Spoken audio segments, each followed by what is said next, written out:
ஒரு ஊர்ல வந்து ஒரு காட்டுல ஒரு வேடன் வந்திருந்தாங்க, வேலையாளர் வந்திருந்தாங்க. அந்த வேடன் வந்துட்டு இருக்கும் போது ஒரு புலி அவனை துரத்துச்சான். கடற்கடை என்ன பண்ணலாம், மரத்து மேலே ஏறிட்டான்.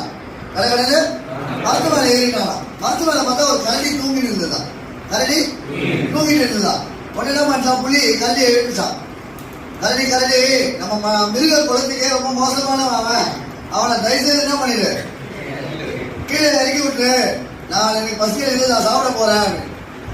இல்ல அதெல்லாம் முடியாது, என்னை நம்பி வந்திருக்கிறான். கரடி சொல்லுது, என்னை நம்பி வந்திருக்கிறான், அதனால நான் கீழே அனுப்ப முடியாதுன்னு சொல்லிட்டு அந்த வேலை என்ன பண்ணுது, கரடி பாதுகாக்கும் போது என்ன ஆகுதுன்னா, கொஞ்ச நேரம் கழிச்சு கரடி தூங்கிடுது. இந்த புலி மனுஷங்கிட்ட பேசுது. என்ன பேசுது, வேடா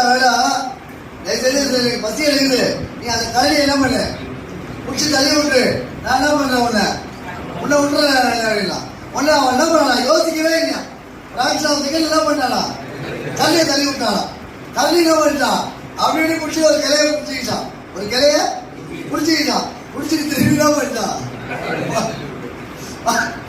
மத்து மேல போச்சான்.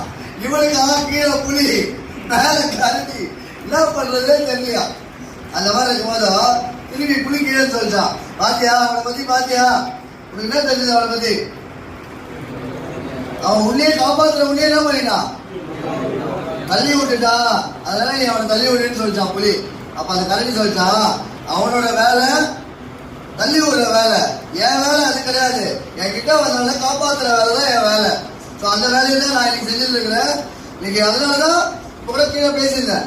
அந்த அன்பு, உள்ள அன்பு, அந்த பேஷனு, அந்த லவ், இதோட செய்யும் போதும் வாழ்க்கையில எந்த விஷயத்தையும் நாம இதோட செய்யும் போது எப்படி இருக்கோம், வெற்றி தான், தோல்வியே கிடையாது.